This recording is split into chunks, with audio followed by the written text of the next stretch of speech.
Bapa, sekarang tibalah momen di mana kami semua yang ada di tempat ini dan juga di rumah kami masing-masing mau mendengarkan pemberitaan firman Tuhan. Biarlah kiranya Tuhan memberkati yang menyampaikan dan semua kami yang mendengarkan ya Tuhan. Kami serahkan waktu ini ke dalam penyertaan Tuhan. Tuhan yang berfirman, Tuhan yang menolong kami untuk mengerti kebenaran yang akan dijelaskan. Dalam nama Tuhan Yesus kami berdoa. Amin. Mari Bapak Ibu Saudara sekalian, kita akan melanjutkan khotbah ekspositoris yang pada saat sekarang ini sampai kepada Lukas pasal yang ke-9 ayat 51 sampai yang 56. Sekali lagi Lukas yang ke-9 ayat 51 sampai 56. Pada bagian ini dikatakan demikian, ketika hampir genap waktunya Yesus diangkat ke surga, Ia mengarahkan pandangannya untuk pergi ke Yerusalem dan Ia mengirim beberapa utusan mendahului Dia. Mereka itu pergi lalu masuk ke suatu desa orang Samaria untuk mempersiapkan segala sesuatu baginya. Tetapi orang-orang Samaria itu tidak mau menerima Dia karena perjalanannya menuju Yerusalem. Ketika dua muridnya yaitu Yakobus dan Yohanes melihat hal itu, mereka berkata, "Tuhan, apakah Engkau mau supaya kami menyuruh api turun dari langit untuk membinasakan mereka?"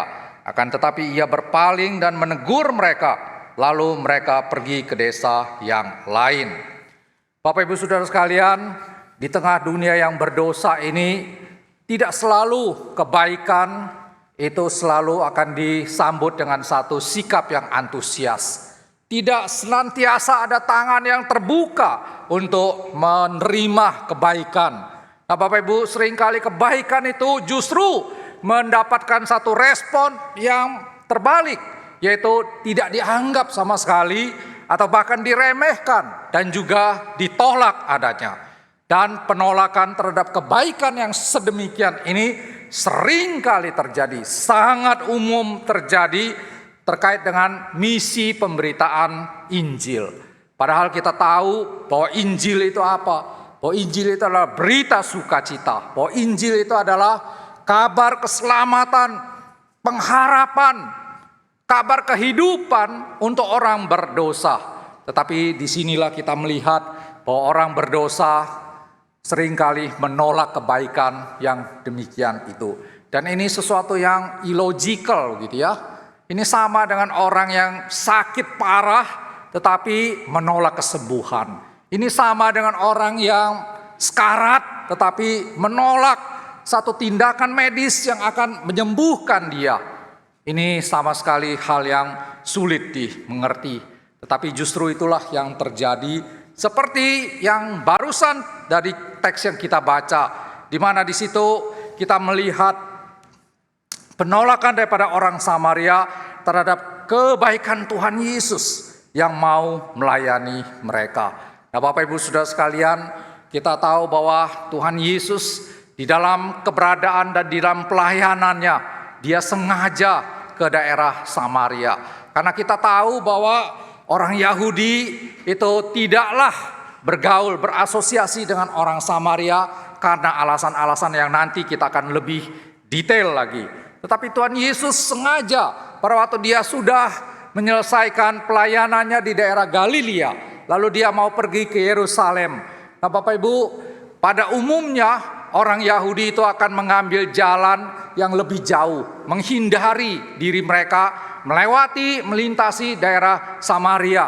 Mereka akan rela belok ke timur, mengambil jalur di sekitaran sungai Yordan, lalu turun ke bawah dan baru ke daerah Yerusalem atau daerah Yudea. Nah, tetapi Tuhan Yesus sengaja, sama seperti pada waktu Dia mau bertemu dengan wanita Samaria yang ada di Yohanes pasal 4 tersebut, Dia sengaja mau melintasi daerah tersebut. Kenapa Dia sengaja melakukan hal itu? Karena Dia membawa satu berita sukacita. Karena Dia mau melayani mereka. Dan alangkah tragisnya bahwa kebaikan Tuhan yang demikian luar biasa ini justru tidak diterima oleh orang Samaria. Ini sama seperti yang saya katakan tadi.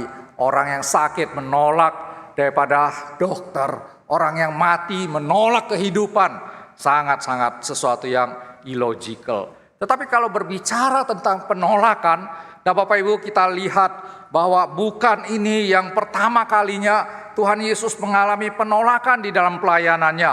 Nah, kita akan lihat bahwa sebelum peristiwa penolakan oleh orang Samaria ini sudah ada 2 penolakan yang dihadapi oleh Tuhan Yesus. Dicatat di dalam Injil Lukas pasal 4 ayat 16 sampai 30, di sana Tuhan Yesus ditolak oleh orang-orang Yahudi, oleh sebangsanya sendiri di Nazaret.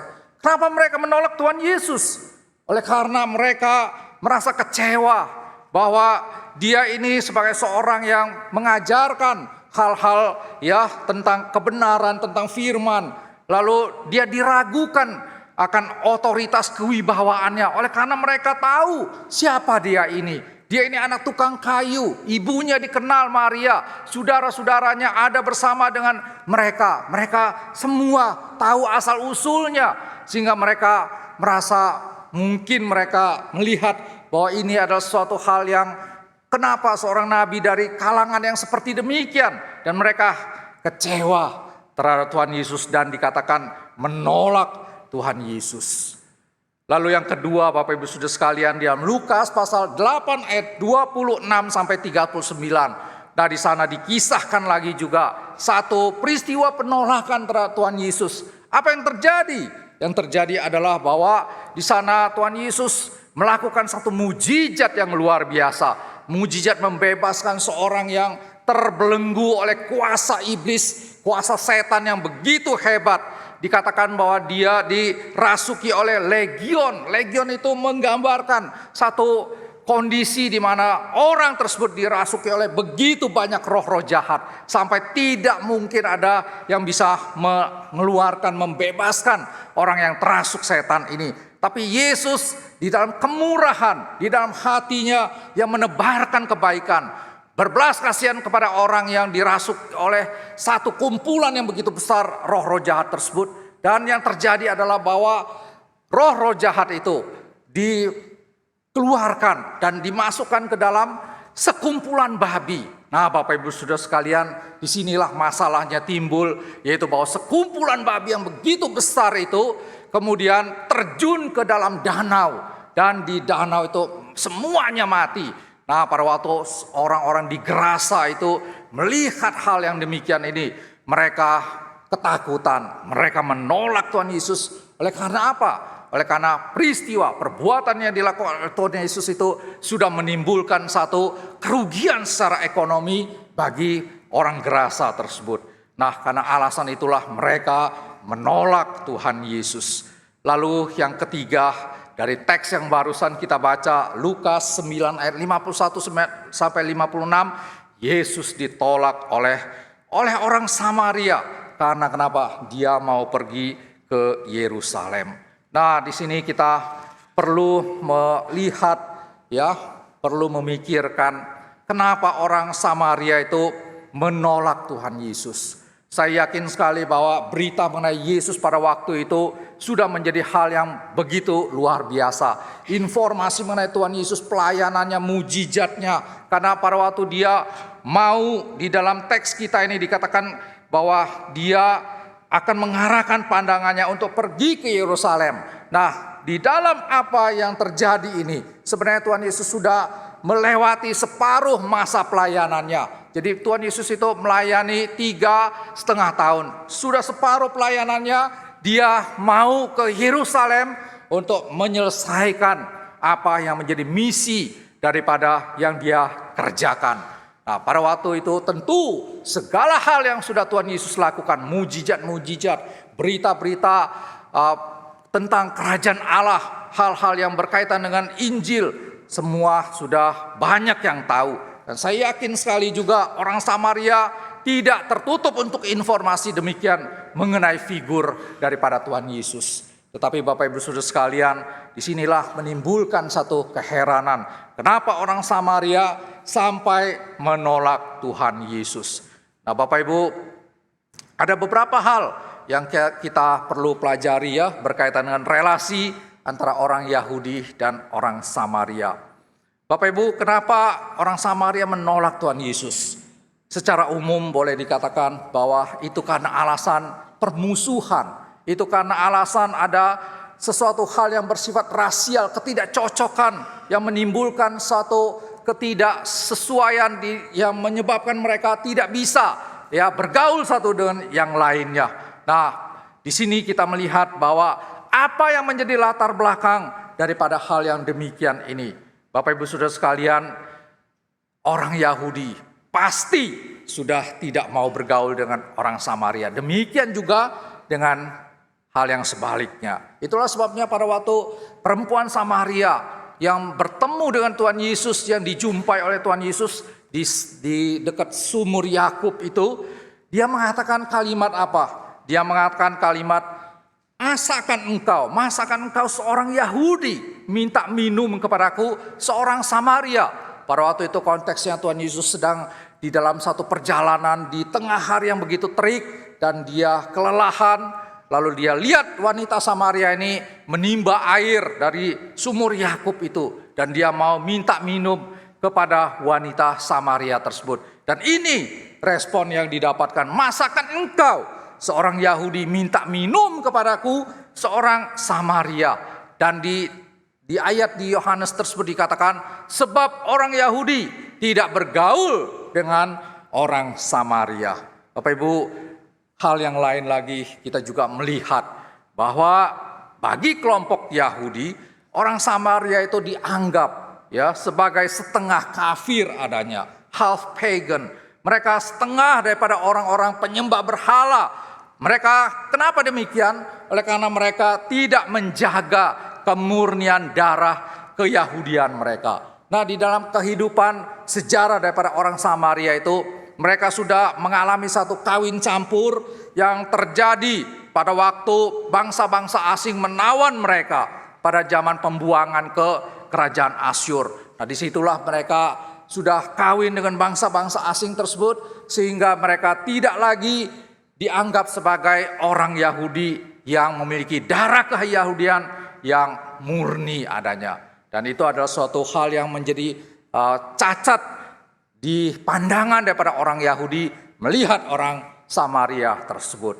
Lalu berikutnya, orang Samaria tidak mengakui Yerusalem itu sebagai pusat daripada ibadah, bait Allah yang jelas-jelas sebagai satu fokus di mana Allah menyatakan diri di Yerusalem itu tidak dianggap oleh orang Samaria. Jadi orang Samaria itu punya satu sistem keagamaan yang berbeda dengan orang Yahudi.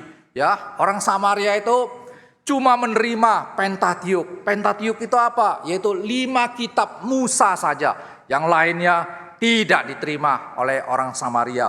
Nah, Bapak Ibu Saudara sekalian, berkaitan dengan pusat peribadatan, maka orang Samaria ini punya satu tempat sendiri. Mereka mendirikan satu tempat penyembahan di Gunung Gerizim sekitar tahun 400-an sebelum Kristus. Lalu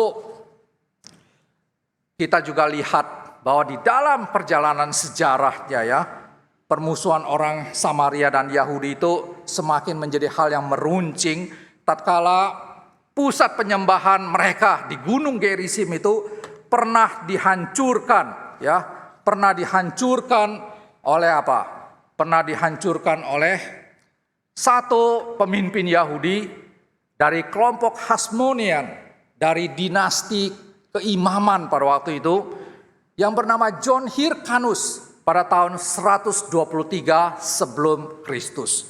Nah, kita lihat di sini bahwa orang Yahudi, seorang pemimpinnya, John Hyrcanus ini pada masa intertestamental. Masa intertestamental itu apa? Yaitu masa perjanjian antara masa peralihan antara perjanjian lama kepada perjanjian baru. Di sana ada 400 tahun dan itu disebut sebagai masa intertestamental. Dan di situ muncul seorang pemimpin Yahudi bernama John Hyrcanus yang menghancurkan pusat penyembahan daripada orang Samaria di Gunung Gerizim itu dan tidak pernah lagi dibangun setelah itu. Bapak Ibu, di sini kita sudah bisa melihat betapa kompleksnya masalah, betapa kompleksnya situasi yang berkaitan dengan relasi orang Yahudi dan juga orang Samaria. Nah, itulah sebabnya tadi saya mengatakan orang Yahudi pada umumnya ya akan menghindari perjalanan yang melintasi daerah atau tanah Samaria. Jadi kalau mereka mau pergi dari utara, dari Galilea menuju ke Yerusalem, ke Yudea yang ada di selatan. Nah, di tengah-tengahnya itu ada Samaria. Mereka tidak akan mau melewati tanah Samaria. Dan apa yang mereka lakukan? Mereka ambil jalur sebelah timur ya, yang berbatasan dengan sekitar Sungai Yordan tersebut, lalu turun dari bawah, kemudian baru belok lagi ke daerah Yudea. Nah, Bapak Ibu, kita tahu bahwa kalau perjalanan dari Galilea menuju kepada Yerusalem atau ke bawah daerah Yudea, kalau lurus saja melintasi daerah Samaria, waktu yang dibutuhkan itu 3 hari. Tetapi kalau tidak melintasi daerah Samaria, lalu belok ke timur, seperti yang saya jelaskan tadi, waktu yang ditempuh itu 1 mingguan. Dan kita tahu bahwa pada waktu itu perjalanannya kalau begitu lama ya, dari 3 hari menjadi 1 minggu, berapa banyak logistik yang harus disiapkan, berapa banyak perbekalan lain yang harus disediakan. Tetapi orang Yahudi rela menanggungnya daripada melewati daerah Samaria. Dan kalau mereka misalnya terpaksa melewati daerah Samaria, maka mereka harus melakukan ritual penyucian diri oleh karena sudah melewati tanah yang dianggap najis tersebut. Nah, Bapak Ibu Saudara sekalian, disinilah kita melihat ya bahwa orang Samaria terhadap orang Yahudi bagaimana sikapnya. Dan kita tahu bahwa Tuhan Yesus tidak terperangkap, tidak terjebak di dalam rasa permusuhan secara rasial tersebut. Dia tahu kapasitasnya, dia tahu panggilannya untuk menjadi berkat bagi semua orang. Dan itulah sebabnya dia mau melewati, mau menjembatani satu pergaulan dengan orang Samaria. Tetapi yang kita lihat adalah bahwa dia justru ditolak. Dan kalau kita berbicara tentang penolakan akan karya Kristus, penolakan akan diri Kristus sendiri, itu bukan terjadi pada masa yang lalu saja. Sepanjang zaman ada penolakan terhadap Injil, sepanjang masa ada penolakan terhadap Kristus, bahkan sampai kepada zaman sekarang ini. Sampai sekarang penolakan tersebut masih marak, masih sering kali terjadi. Kita lihat di dalam sejarah bahwa misi pekabaran Injil seringkali dihambat, dipersulit, bahwa orang Kristen gereja dimusuhi, dan kegiatan pekabaran Injil itu tidak pernah mengalami satu jalan yang mudah, yang mulus, selalu menghadapi tantangan, selalu menghadapi banyak sekali kesukaran-kesukaran. Padahal kalau kita berpikir lebih jauh lagi Bapak Ibu Saudara sekalian, kalau kita merenungkan lebih dalam lagi akan Injil, akan keselamatan yang diberitakan oleh Tuhan Yesus. Nah, di sana kita melihat, bukankah ada sesuatu yang baik sekali? Bukankah ada suatu nilai yang begitu berharga daripada Injil? Ada satu hal yang begitu positif tentang Injil, tentang karya Tuhan di dalam menyelesaikan masalah keberdosaan manusia. Dan apa yang menjadi hal yang begitu unik, yang begitu positif, yang begitu baik daripada Injil Tuhan tersebut. Bapak Ibu Saudara sekalian, pada pagi hari ini saya akan membagikan 4 hal yang menjadi keunikan ya daripada Injil Tuhan. Yang pertama, kita lihat bahwa Injil Tuhan itu, keselamatan di dalam Kristus itu bersifat lebih pasti adanya. Kita tahu dari firman Tuhan, kita tahu dari perkataan Kristus bahwa keselamatan di dalam Dia itu adalah sesuatu yang terjamin adanya.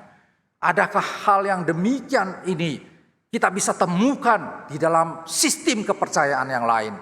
Tidak ada Bapak Ibu Saudara sekalian. Tidak ada satu kepercayaan apapun juga di dalam dunia ini yang bisa memberikan kepastian keselamatan, yang bisa memberikan jaminan hidup yang kekal. Tetapi kalau kita kembali kepada Tuhan Yesus, kepada misi yang sudah diselesaikannya 2000-an tahun yang lalu, di dalam karya daripada salib Kristus dan juga kebangkitannya, kubur kosongnya, di sana kita bisa temukan hal yang bersifat pasti.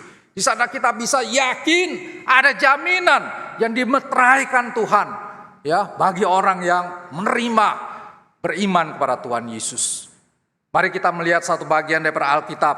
Kita akan baca dari Injil Yohanes. Injil Yohanes pasal yang ke-10, ayatnya yang ke-27 sampai kepada 29. Bapak Ibu Saudara sekalian, ini adalah satu perkataan yang luar biasa sekali. Apa yang Tuhan Yesus katakan, Injil Yohanes pasal 10 ayat 27 sampai 29. Tuhan Yesus bersabda seperti ini, "Domba-dombaku mendengarkan suaraku, dan aku mengenal mereka, dan mereka mengikut aku, dan aku memberikan hidup yang kekal kepada mereka, dan mereka pasti tidak akan binasa sampai selama-lamanya, dan seorang pun tidak akan merebut mereka dari tanganku. Bapakku yang memberikan mereka kepadaku lebih besar daripada siapapun, dan seorang pun tidak dapat merebut mereka dari tangan Bapakku." Di sini kalau kita betul-betul membaca secara serius pernyataan Tuhan Yesus, tentu kita sudah merasakan aura kepastian, keterjaminan yang sedemikian teguh, yang sedemikian kokoh, ya, tentang keselamatan. Seorang penafsir mengatakan bahwa apa yang Tuhan Yesus katakan pada bagian ini, sebenarnya dia menyampaikan triple kepastian, triple keterjaminan yang berlevel 3, Bapak Ibu Saudara sekalian. Dia mengatakan apa? Aku memberikan hidup kekal kepada mereka, dan mereka pasti tidak akan binasa. Ya, yang kedua, selama-lamanya. Yang ketiga, jaminan daripada Tuhan Yesus, seorang pun tidak akan merebut mereka dari tanganku. Betapa luar biasanya jaminan daripada Tuhan Yesus ini. Tidak main-main, Bapak Ibu Saudara sekalian. Karya salib dan kubur kosong Kristus adalah suatu hal yang betul-betul merupakan satu terobosan, solusi yang paling efektif yang dikerjakan Allah, yang bisa menyebabkan adanya jaminan daripada keselamatan ini. Nah, kalau kita melihat di dalam kehidupan kita sebagai manusia, bukankah kita manusia ini adalah makhluk yang tanpa terkecuali adalah orang-orang yang mencari, yang mau memegang sesuatu yang pasti. Betul tidak ya? Kita adalah makhluk yang mencari kepastian di dalam kehidupan ini. Kalau ada yang pasti, kenapa cari yang meragukan? Kalau ada yang pasti, kenapa kita mau bergantung kepada yang semoga, yang mudah-mudahan? Nah, disinilah kita melihat bahwa seharusnya kalau kita adalah manusia yang mencari kepastian, kalau ada kepastian yang diberikan oleh Tuhan Yesus yang sudah di-guarantee, yang sudah dijamin oleh nyawanya sendiri, kenapa kita mencari sesuatu yang belum pasti? Bapak Ibu, kalau di dalam kehidupan kita, misalnya satu kali kita itu kena satu penyakit yang berat adanya, yang serius adanya. Saya yakin sekali sebagai orang yang di dalam kondisi yang lemah tersebut, kita mau memeriksakan diri kita, mendapatkan pelayanan, penanganan medis, di mana pelayanan medisnya itu pasti kualitasnya yang baik. Dan yang lebih daripada itu adalah kita menginginkan ada kepastian bahwa kalau saya memeriksakan diri saya, menyerahkan ya akan riwayat kesehatan saya kepada seorang dokter tertentu, maka saya menginginkan dokter tersebut adalah dokter yang betul-betul qualified, yang kalau bisa ada skalanya, memberikan kepada kita satu kepastian, mungkin 90% atau bahkan 100%. Pasti dokter yang demikian itu yang kita cari. Karena kita adalah orang yang mendambakan, menginginkan, dan mengharapkan kepastian ada di dalam kehidupan kita. Ada seorang pemimpin gereja, secara lelucon, secara berkelakar, dia mengatakan ya, berkaitan dengan transportasi. Dia mengatakan bahwa kalau misalnya dia itu harus bepergian ke satu tempat, satu daerah lain, kalau misalnya harus pakai pesawat yang misalnya singa terbang gitu ya, dan sejenis-sejenisnya yang AA itu ya, kita semua tahu, maka doanya itu lebih kenceng, doanya itu lebih serius, doanya itu sungguh-sungguh gitu ya. Supaya apa? Supaya Tuhan melindungi, Tuhan menyertai penerbangannya selamat sampai ke tujuan. Tapi kalau misalnya naik maskapai misalnya Garuda atau SQ atau Qantas dan lain sebagainya, maka doanya ya asal, maksudnya ya sekedarnya begitu ya. Saya pikir ini sesuatu yang di dalam kehidupan manusia mungkin bisa terjadi begitu ya. Dan mungkin kita juga mengalaminya. Kenapa seperti itu Bapak Ibu Saudara sekalian? Karena kita memiliki satu rasa secure, rasa aman dengan maskapai-maskapai yang top tersebut. Kita mencari yang terjamin. Kita mencari yang aman. Kalau untuk urusan-urusan yang di dalam dunia, yang sementara ini, kita begitu memperhatikan hal-hal yang bersifat pasti, yang bersifat terjamin. Kenapa untuk hal yang kekal? Kenapa untuk hal-hal yang bersifat selamanya, yang tidak pernah berakhir? Kita tidak memikirkan hal yang sifatnya itu pasti, sifatnya itu terjamin, yang ada di dalam Kristus Yesus. Yang kedua adalah bahwa kekristenan, keselamatan di dalam iman Kristen itu bersifat lebih masuk akal, bersifat lebih reasonable. Kenapa saya mengatakan demikian Bapak Ibu Saudara sekalian? Nah, Bapak Ibu Saudara sekalian, kalau di dalam semua sistem kepercayaan lain di luar daripada kekristenan, prinsipnya itu satu, yaitu apa? Yaitu bahwa kamu diajarkan untuk bagaimana menyelamatkan dirimu. Kamu diajarkan bagaimana berbuat baik, bagaimana hidup kudus, bagaimana banyak melakukan ibadah, banyak menebarkan berkat bagi orang lain, dan dengan cara yang demikian, kiranya kamu pada akhirnya bisa mendapatkan imbalan yang seimbang. Diajarkan bagaimana kamu diselamatkan. Tidak demikian dengan kekristenan. Kekristenan punya satu prinsip yang berseberangan dengan prinsip di dalam kepercayaan-kepercayaan yang lain. Kenapa? Oleh karena di dalam kekristenan kita diselamatkan dulu.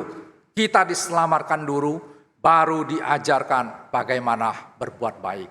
Kita diselamatkan dulu baru diajarkan bagaimana supaya kita di dalam kehidupan, di dalam anugerah keselamatan tersebut bisa betul-betul bersyukur dengan menghasilkan buah-buah kebaikan, buah-buah pertobatan yang menjadi berkat bagi orang lain. Nah, di sini kita melihat ya, kenapa saya tadi kaitkan dengan masalah reasonable. Bapak Ibu Saudara sekalian, kalau misalnya ada seorang yang tenggelam, yang tidak bisa berenang, lalu dia jatuh ke dalam kolam karena satu kecelakaan tertentu. Dia tidak bisa berenang sama sekali. Dan di dalam kondisi yang megap-megap, di dalam kondisi yang kritis, yang genting tersebut, menurut Bapak Ibu Saudara sekalian, mana yang lebih reasonable? Mana yang lebih masuk akal? Diajarkan cara berenang lebih dulu, supaya dia bisa berenang pada waktu itu dengan baik, ya, atau diselamatkan, ditarik keluar dari kolam kebinasaan itu, diangkat, lalu setelah semuanya beres, kepanikan hilang, semuanya baik ya, dia tidak mengalami celaka, baru setelah itu diajarkan bagaimana cara berenang yang baik. Mana yang lebih masuk akal? Secara common sense, secara penalaran yang logis, kita sudah tahu jawabannya bagaimana. Di dalam firman Tuhan, Yesus Kristus pernah berkata, kalau orang buta menuntun orang buta, apa yang akan terjadi? Kedua-duanya akan terperosok ke dalam lubang, kedua-duanya akan celaka. Bapak Ibu Saudara sekalian, mestinya orang buta itu dituntun oleh orang yang tidak buta, yang celik matanya, ya, supaya orang buta itu bisa selamat.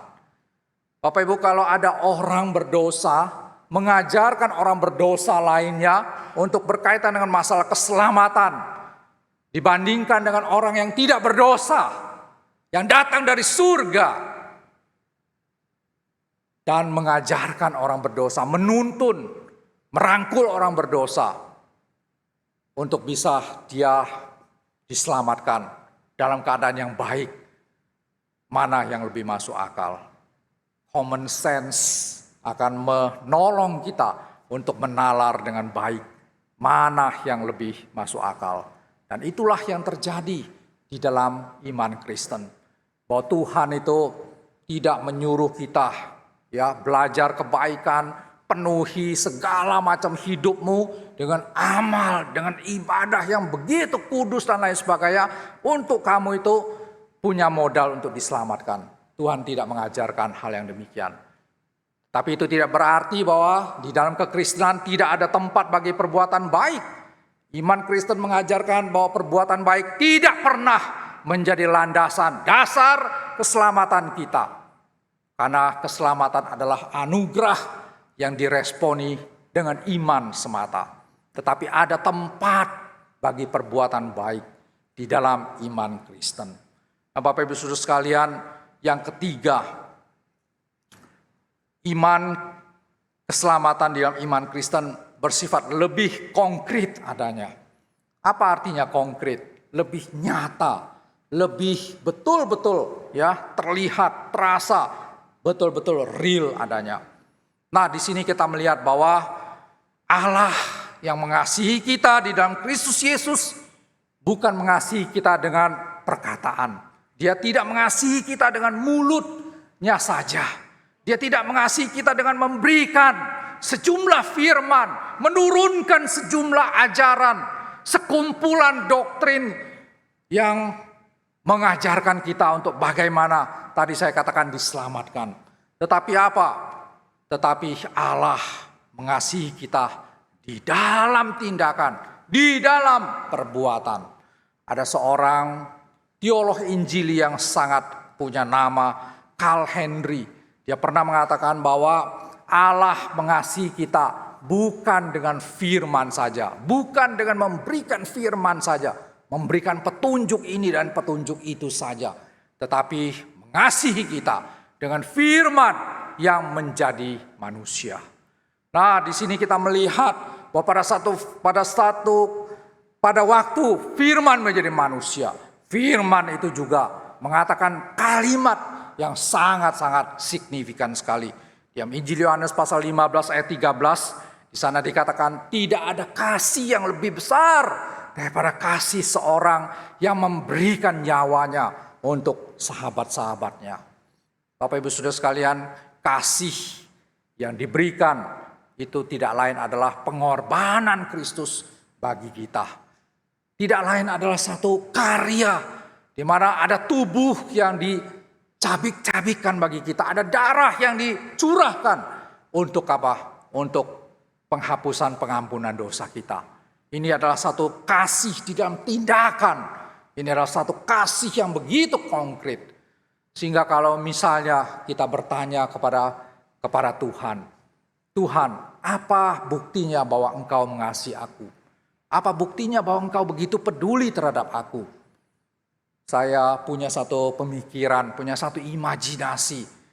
Pada waktu ada pertanyaan seperti itu, mungkin Tuhan Yesus akan berdiam diri, tidak mengatakan satu kalimat pun. Apa yang dia lakukan? Dia cuma tunjukkan jarinya yang berlubang. Dia cuma tunjukkan rusuknya yang pernah menjadi sasaran daripada tombak serdadu Romawi. Dia cuma tunjukkan bekas-bekas luka di kepalanya karena ditancapkan mahkota duri. Dan semuanya itu menjadi satu bukti, menjadi satu fakta yang berbicara tentang kasih di dalam perbuatan. Nah, Bapak Ibu Saudara sekalian, kalau misalnya kita pada saat sekarang ini sudah punya istri, punya anak, tentu kita pernah melewati masa pacaran. Ya, mungkin ada yang 2 tahun, 3 tahun, 5 tahun, bahkan ada yang 10 tahun dan lain sebagainya. Kalau pada waktu melewati masa pacaran tersebut, ada di antara Bapak Ibu Saudara sekalian yang sering mengumbar kata-kata romantis, I love you, aku mengasihi engkau, menyayangi engkau, dan lain sebagainya.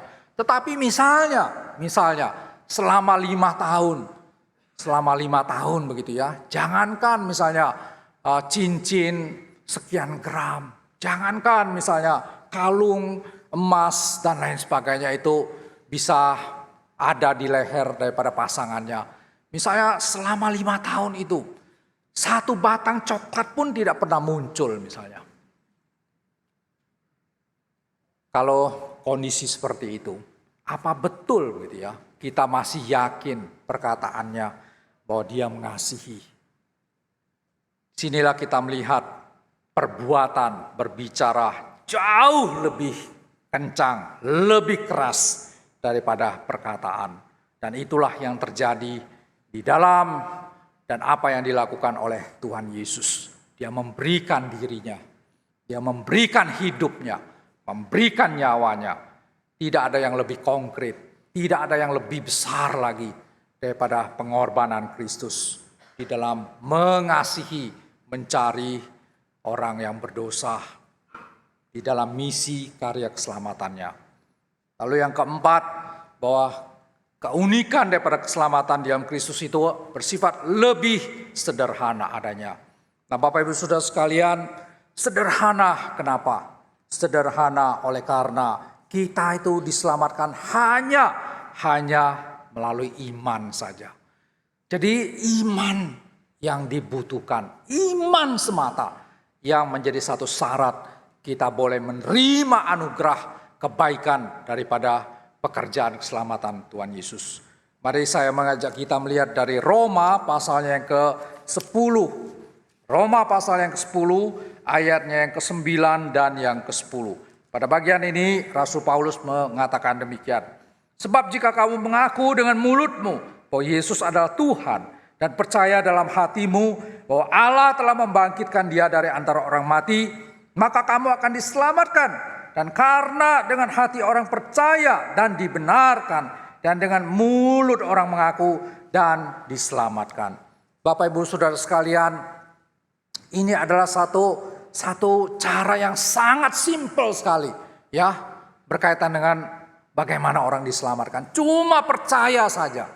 Nah, kita ingat pada satu peristiwa waktu Tuhan Yesus salibkan bersama dengan 2 orang perampok. Satunya itu bertobat, Bapak Ibu Saudara sekalian, dan pada waktu dia bertobat, apa yang dia lakukan? Tidak ada, ya. Dia tidak berbuat baik, dia tidak mengantarkan ibadah, jasa, amal, segala macam kesucian hidupnya, segala hal yang menjadi berkat bagi orang lain melalui perbuatan-perbuatannya tidak dihantarkan kepada Tuhan Yesus. Ini yang menjadi satu landasan untuk diterima oleh Tuhan. Dia cuma mengatakan, Yesus, kalau engkau datang sebagai raja, ingatlah akan aku. Nah, di sini kita melihat satu confession, satu pengakuan akan identitas Yesus bahwa dia raja, bahwa dia akan datang, dan dia menunjukkan imannya kepada Kristus. Dan oleh iman itu semata, hal yang begitu simple, dia sudah mendapatkan jaminan keselamatan. Tuhan Yesus meresponi iman yang demikian dengan perkataan, pada hari ini juga engkau ada bersama-sama dengan aku di Firdaus. Bapak Ibu, inilah hal-hal yang begitu luar biasa, begitu unik ya. Kalau kita melihat kekristenan, maka kita harus memahami ya 4 hal yang demikian ini. Bersifat lebih pasti, lebih terjamin, bersifat lebih masuk akal, bersifat lebih konkret, dan bersifat lebih sederhana. Kenapa menjadi hal yang sederhana? Oleh karena kita tahu bahwa kekristenan itu cara diselamatkan sederhana, simple, tetapi bukan simplistik. Kenapa bukan simplistik?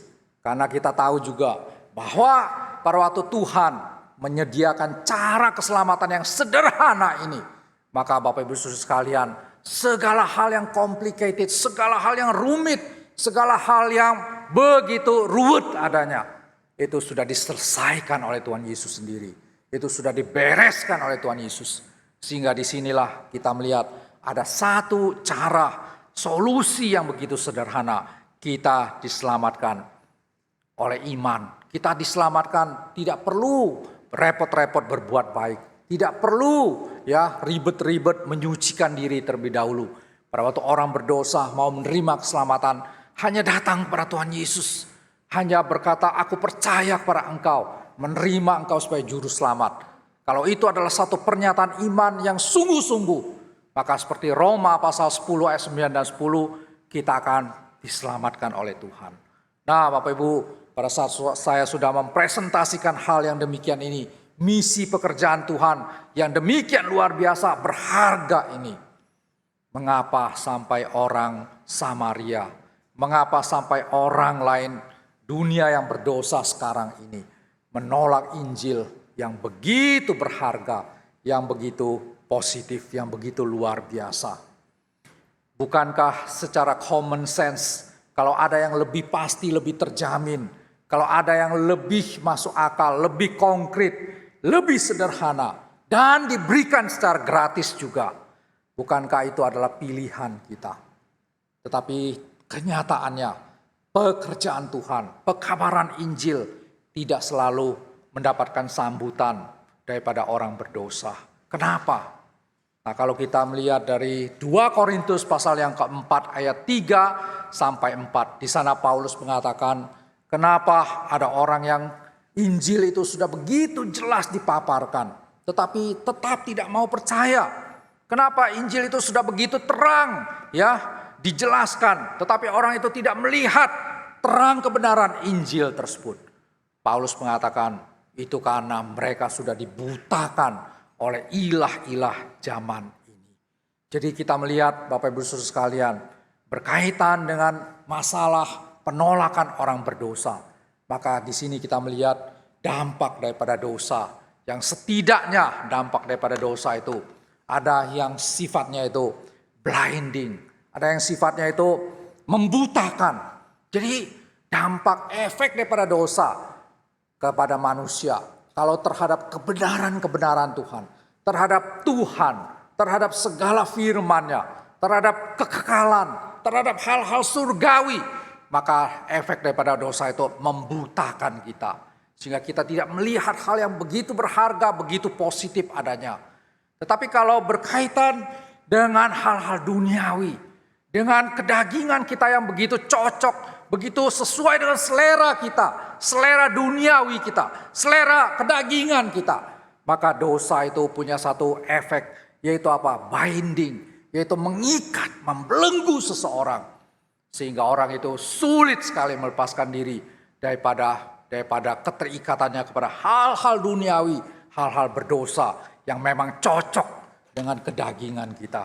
Nah, di dalam semuanya ini Bapak Ibu Saudara sekalian, kita melihat bahwa Injil yang ditolak, bahwa misi yang tidak diterima, itu adalah suatu hal yang mestinya serius di dalam kehidupan kita sebagai orang percaya. Bapak Ibu Saudara sekalian, apa yang menjadi respon kita terkait kenyataan seringkali Kristus dan Injil keselamatannya ditolak oleh manusia? Apakah respon kita seperti Yohanes dan Yakobus, yaitu apa? Berdoa untuk kemusnahan daripada orang-orang yang tidak menerima Injil tersebut. Nah, kalau kita membaca teks tadi di dalam Lukas 9 ayat 1, 51 sampai 56, Tuhan Yesus menegur mereka, mengkritik mereka. Itu berarti sikap permintaan daripada Yakobus dan Yohanes untuk kemusnahan orang-orang yang tidak menerima Kristus dan Injil keselamatannya itu salah, Bapak Ibu Saudara sekalian. Tuhan Yesus tidak menghendaki hal yang demikian, karena Tuhan Yesus datang untuk menyelamatkan, memberitakan kabar sukacita dan belum waktunya tiba masa penghukuman tersebut. Karena itu apa yang harus kita lakukan kalau ada penolakan terhadap Injil? Nah, saya mengajak kita untuk berpikir bahwa kita perlu sangat serius untuk berdoa bagi pekerjaan pemberitaan Injil, bagi misi Tuhan. Kita tahu pada saat sekarang ini kehadiran gereja di tempat kita, di negara kita ini sangat sulit sekali. Berdiri gereja dipersulit. Banyak sekali yang akan disoroti dan lain sebagainya. Kemudian apa? Ada ibadah yang diganggu. Ada gereja yang disuruh tutup. Ada misionaris-misionaris, orang-orang Kristen yang banyak sekali menghadapi hambatan dalam tugas pemberitaan Injil mereka. Nah, ini suatu hal yang sangat serius sekali. Itulah sebabnya sebagai orang yang sudah diselamatkan oleh Tuhan, apakah kita tidak memiliki hati yang peduli terhadap hal-hal yang demikian? Seringkali orang Kristen itu melihat bahwa kehidupannya sebagai orang percaya cuma berkisar masalah apa? Masalah saya punya relasi dengan Tuhan. Masalah saya dengan Tuhan. Saya dan Tuhan. Cuman sekitar itu. Jadi sifatnya keselamatan iman Kristen itu cuma bersifat apa? Personal adanya. Itulah sebabnya pada waktu berdoa, apa yang menjadi isi doa orang Kristen pada umumnya? Yaitu semua hal-hal yang bersifat personal. Usaha saya, kesehatan saya, pekerjaan suami saya, masa depan anak saya, kemudian pengembangan tempat toko yang lain, semua hal-hal yang bersifat personal. Adakah Bapak Ibu Saudara sekalian, kita yang sudah diselamatkan oleh Kristus punya satu hati, punya satu kesadaran bahwa kita mempunyai Tuhan yang punya satu pekerjaan, yang punya satu pelayanan, yang punya satu misi yang begitu besar, yaitu apa? Injil keselamatan bagi seluruh bangsa. Dan kalau Injil keselamatan ini pemberitaannya menjadi satu hal yang diganggu, yang dihambat, yang dipersulit, bagaimana kita sebagai orang Kristen yang sudah menerima anugerah keselamatan itu bisa menjadi orang Kristen yang tidak punya hati untuk mendukung pekerjaan Tuhan, untuk mempunyai hati yang bersifat misional. Mempunyai hati yang bersifat misional bukan dalam artian harus menjadi orang yang terjun ke dalam misi, tetapi dalam bentuk yang lain adalah apakah kita memiliki hati dorongan untuk bisa berdoa. Apakah agenda tentang pekerjaan Tuhan, misi Tuhan yang menghadapi begitu banyak tantangan, begitu banyak kesulitan, misionaris yang begitu menderita, apakah itu menjadi satu hal yang termasuk di agenda daripada doa-doa kita? Nah, disinilah saya mau mengajak kita untuk memperluas horizon pemikiran kita, kesadaran kita sebagai orang Kristen, bahwa kita jangan terjebak untuk hal-hal yang personal saja, untuk mementingkan begitu peduli tentang hal-hal personal. Tetapi kita memperluasnya menjadi hati yang punya satu kesadaran, dorongan untuk melihat bahwa kita adalah bagian daripada kerajaan Tuhan. Bahwa kita adalah bagian daripada anggota tubuh Kristus. Pekerjaan misi tidak pernah tanpa kesulitan. Entah itu dana, entah itu segala macam tantangan lainnya. Apakah kita tidak tergerak Bapak Ibu Saudara sekalian? Pekerjaan misi kadangkala begitu dihambat dan lain sebagainya, mungkin mendatangkan kekecewaan bagi orang-orang yang mengabarkan Injil. Apakah kita pernah berdoa bagi mereka supaya Tuhan menguatkan mereka, supaya Tuhan memberikan kepada mereka semangat yang tidak putus asa menghadapi kenyataan-kenyataan penolakan di mana-mana, kesulitan di mana-mana tersebut. Karena itu sekali lagi Bapak Ibu Saudara sekalian, mari kita menjadi orang Kristen yang bergerak dari hal yang personal kepada yang misional. Memiliki hati yang peduli terhadap pekerjaan Tuhan yang lebih luas dari cuma urusan pribadi kita.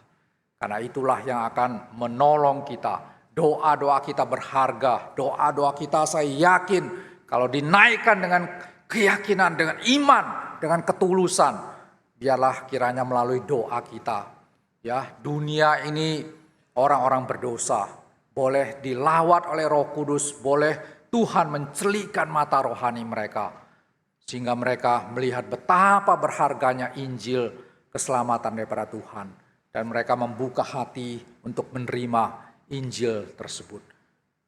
Bapak Ibu Saudara sekalian, misi yang ditolak tidak pernah berhenti, tapi adakah kita mendukungnya, mendukung para misionaris, mendukung pekerjaan Tuhan?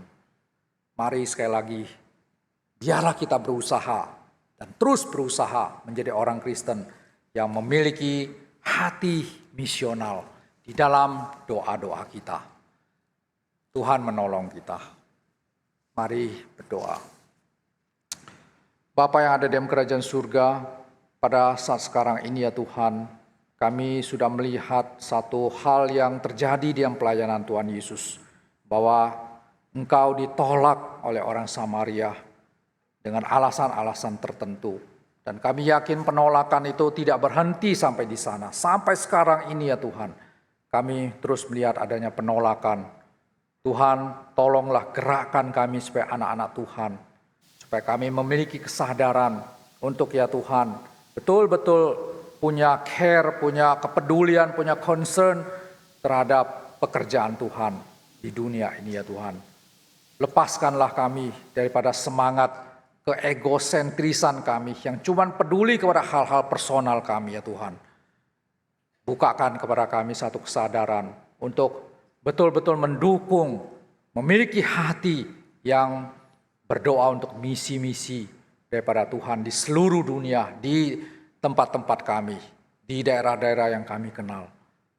Tolong kami ya Tuhan, supaya Tuhan terus berkarya di tengah dunia ini. Terang Injil Tuhan terus bisa menjangkau orang-orang berdosa. Dalam nama Tuhan Yesus kami berdoa. Amin. Mari Bapak Ibu Saudara